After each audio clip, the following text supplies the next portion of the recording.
Alors, on démarre tout de suite, Paracha Kitavo. Alors, dans la paracha, on dit quoi? On commence comme ça. Donc, ça va pas être un chiour, pas un chiour sur un seul sujet de la paracha. On va essayer de voir, c'est pas comme le Shabbat par exemple, on fait un seul sujet. On va essayer de voir plusieurs sujets de la paracha pour avoir une vision un peu plus globale de la paracha. Bon, on a que 20-25 minutes, mais déjà, on va essayer de toucher pas mal de choses.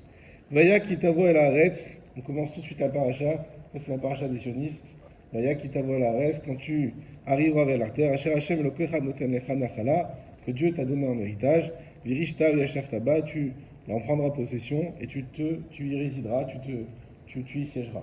Donc ça, on a ici la mitzvah d'habitants d'Israël. C'est pas ici la source première, mais déjà on la rappelle. Et la promesse qu'Hachem a fait de nous donner la terre d'Israël. Alors le passage commence par Vehaya. Tout de suite, le Rachaim nous dit Amar Vehaya Lachon Simcha. C'est-à-dire qu'on a deux manières de dire et ce sera soit Vayihi, soit Vehaya. Vayi, comme on dit dans la Megillah, Vayi bimei Achashverosh ou Achashverosh.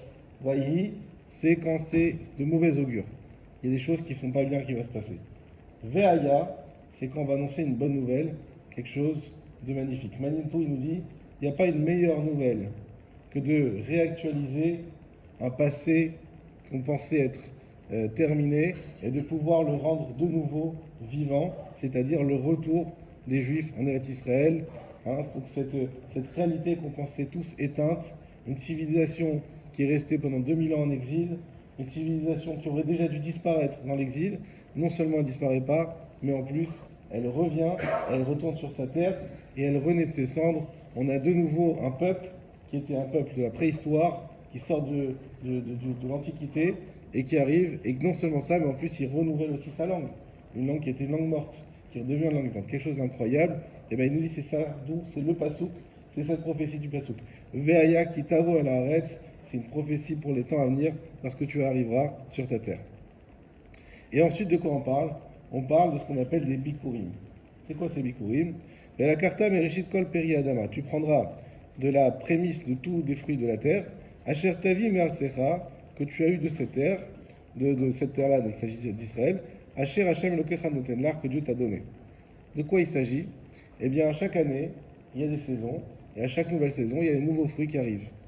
Et Dieu nous donne une mitzvah de prendre ces nouveaux fruits, la première récolte, et de les emmener à Jérusalem.